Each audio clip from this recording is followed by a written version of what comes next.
उत्तर प्रदेश में देखिए, वैसे तो देश भर में लोकसभा चुनाव होना है, लेकिन खास करके यूपी में पसमानदा मुसलमानों के रिझाने की जो कोशिश है, चाहे समाजवादी पार्टी हो या बीजेपी हो, दोनों की तरफ से जोर शोर से की जाए। इसके अलावा भी अन्य पार्टियां और मुस्लिम समाज, पसमानदा मुसलमान, वो प्रमुख अपनी मांगों को लेकर भी सामने आए हैं। 3 प्रमुख मांगे हैं, लगातार स्क्रीन पे हम आपको दिखा भी रहे हैं कि उनकी क्या मांगे हैं। सच्चाई यह है कि उत्तर प्रदेश में तकरीबन 20% मुस्लिम आबादी है और इसके अलावा तकरीबन 43 ऐसी सीट है जिस पे निर्णायक भूमिका में ये होते हैं। अपने दम पे ये जीत सकते हैं। अगर इनके बीच से इनके समाज से कोई चेहरा उतारा जाता है तो ये ऐसी सीट है जहां पर इनका दबदबा है, प्रभाव है। अब सबसे पहले अभिषेक राय आपका रुख कर रही हूं। आनंद जी, आपका मैं वापस फिर रुख करूंगी। अभिषेक राय, सुन लिया आपने जितने भी यहां पर पैनलिस्ट बैठे हुए हैं। इसके अलावा देखिए, मोहम्मद फरहान की तरफ से भी बातें कही गई हैं। कशिश वारसी जी हैं हमारे साथ, सचिव है सूफी इस्लामिक बोर्ड के, उनकी तरफ से भी ये कहा गया है कि किसी भी सरकार ने हमारे हित के बारे में नहीं सोचा। पसमानदा तो छोड़ दीजिए, आप लोग अल्पसंख्यकों के बारे में भी नहीं सोचा। आप लोगों ने वो सुविधा नहीं दी। वो ये मान रहे हैं कि इस वक्त जो केंद्र की सरकार है, केंद्र सरकार की योजनाओं का लाभ मिला, लेकिन राज्य सरकारों की तरफ से हमें कुछ नहीं मिला, अनदेखा किया गया है। देखिए, मैं केंद्र सरकार की जो भी योजनाएं रही हैं, चाहे अभी भारतीय जनता पार्टी की रही हो, चाहे कांग्रेस रही हो, चाहे जिसकी भी सरकार रही हो, उसका लाभ सबको मिला। और ऐसे ये बात कहना कि किसी सरकार ने कोई काम नहीं किया, ये बेईमानी होगी। मैं डॉक्टर बना, मैं किसी और की सरकार में डॉक्टर बना था और सारी चीजें हैं। और हमारे आनंद भाई भी किसी और की सरकार में पढ़ के इतने पढ़े लिखे जर्नलिस्ट और प्रवक्ता बने। बहुत अच्छे मेरे भाई हैं, बड़े भाई हैं। 2 चीजें आपने कही हैं, वो सीधे तौर पे आपसे ताल्लुक रखती हैं। वो आपकी काबिलियत पे निर्भर करता है। आपने जो बातें सामने रखी हैं वो किस संदर्भ में रखी है, मैं वापस आपका रुख करूंगी क्योंकि अभी ऑडियो प्रॉब्लम हो रहा है, फ्रीज हो चुके हैं, आपकी आवाज भी नहीं आ पा रही है। अब बोलिए आनंद दुबे जी। देखिए, सबसे सरकार की सोच, एक दौर था, मैं आजमगढ़ के पास का रहने वाला हूं, का मतलब आजमगढ़ का। आजमगढ़ जिले की पहचान हमेशा नकारात्मक चीजों की वजह से बनी। आजमगढ़ में हमेशा जब भी कोई टेररिज्म का मामला है तो आजमगढ़ का नाम है, और ऐसे लोगों के परिवारों के साथ जाके हमदर्दी जताने का काम समाजवादी पार्टी के नेता करते रहे, कांग्रेस पार्टी के नेता करते रहे। लेकिन जब से हमारी सरकार आई, हमने निजामाबाद की जो ब्लैक पॉटरी है, काली पट्टी के जो बर्तन है, मार्केटिंग करने का काम किया। आदरणीय प्रधानमंत्री तो विदेश दौरे पर गए। लेकिन सर, अभी भी क्यों ऐसी स्थिति है कि सामाजिक तौर पे, आर्थिक तौर पे ये खुद को पिछड़ा महसूस करते हैं? देखिए, सबसे आप मुझसे पूछ रही है ना जी जी, देखिए, सबसे बड़ी बात है कि लंबे समय तक पसमानदा जो हमारे मुस्लिम भाई है उनको हिस्सेदारी नहीं दी गई, राजनीति में भी उनको हिस्सेदारी नहीं मिली। और इसके अलावा चाहे all India Muslim personal board हो या जमाते उलेमाए हिंद हो या जमाते इस्लामी हो या दारे शरिया हो, ये जितने भी संगठन है, ज्यादातर उच्च वर्ग के जो मुस्लिम समुदाय जो 15% के लोग हैं उनकी हिस्सेदारी है। लेकिन ये समाज लंबे समय से बात कर रहा है कि इनको इनकी हिस्सेदारी मिले। इसको मसावत की जंग जो है या मुस्लिम समाज में जात पात, 2 किताबें इस पे लिखी गई है। इसके अलावा लंबे समय तक संगठन है जो इसके लिए संघर्ष कर रहे हैं, लेकिन किसी भी सरकार ने इस पे ध्यान नहीं दिया। अब भारतीय जनता सरकार है और जब नारा देते हैं सबका साथ, सबका विकास, सबका विश्वास, तो इस धारा में जो पीछे छूट गए हैं वो आगे लाने का काम हमारी सरकार का है। इसको हम अपनी ड्यूटी मानते हैं और ड्यूटी मान के हम ये काम कर रहे हैं।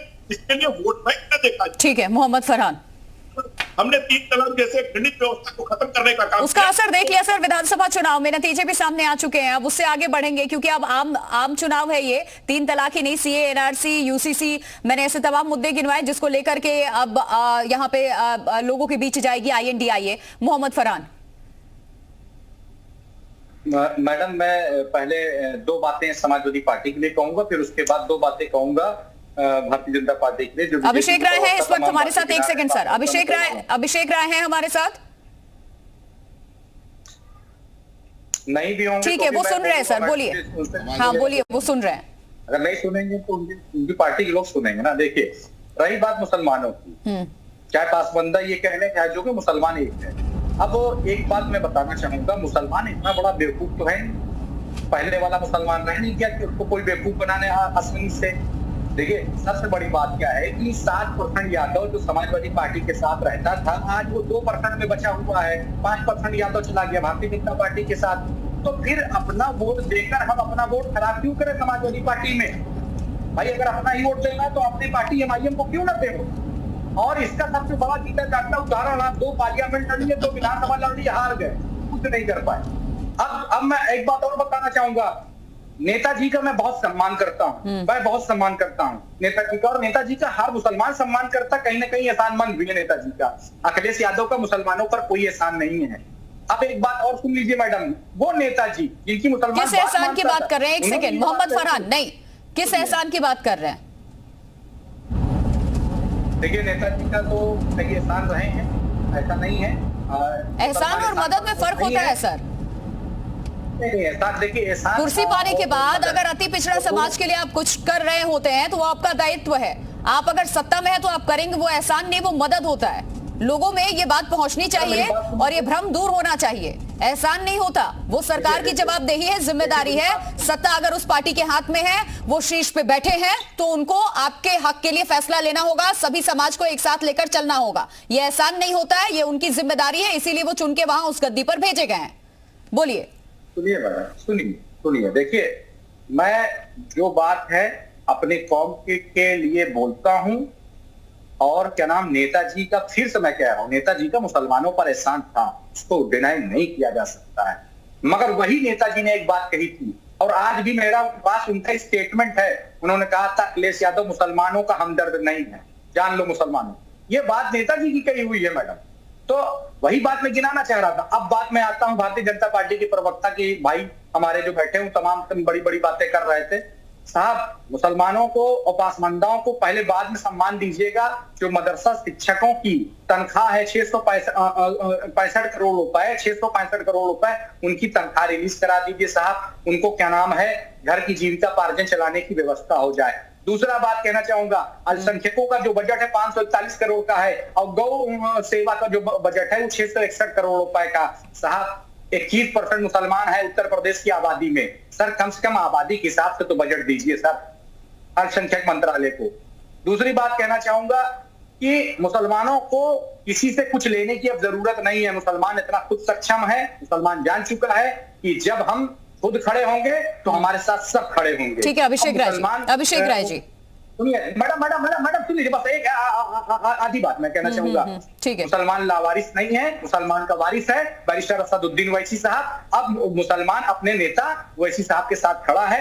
मुसलमानों को किसी की हमदर्दी की जरूरत नहीं है, और ना मुसलमानों की किसी पार्टी की जरूरत है। जैसा अखिलेश यादव जी कह रहे हैं ना कि समाजवादी पार्टी के प्रवक्ता कह रहे हैं कि हम सभी जातियों को लेकर चलते हैं, हम आपके साथ चलने को तैयार नहीं है, बिल्कुल भी चाहिए तैयार नहीं। मुसलमान आज उत्तर प्रदेश में समाजवादी पार्टी के साथ चलने को, उनके साथ बैठने को, आईएनडीआईए का हिस्सा आप कभी होंगे ही नहीं, एआईएमआईएम कभी होगी ही नहीं।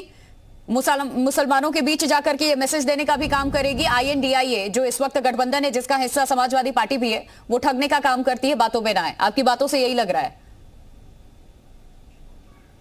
ठीक है, इस पर भी अपनी बात कह लें मैडम, बोलिए। इस पर भी अपनी बात कह दें।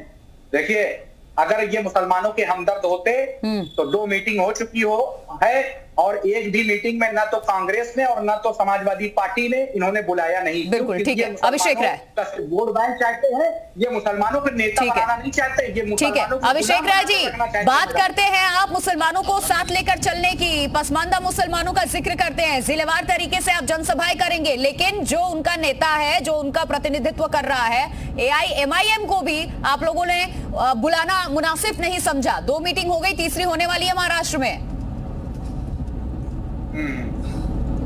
पहले देख लीजिए, हम बहुत सीधी सी बात कहते हैं कि जहां तक प्रतिनिधित्व की बात है, अभी हमारे भाई ने कहा 21% मुसलमान है, 92 सीट हमने दी, तो जरा परसेंटेज, अगर मैथ्स की कैलकुलेशन आती हो तो जरा परसेंटेज निकाल लें, कितने परसेंटेज हमने दिया।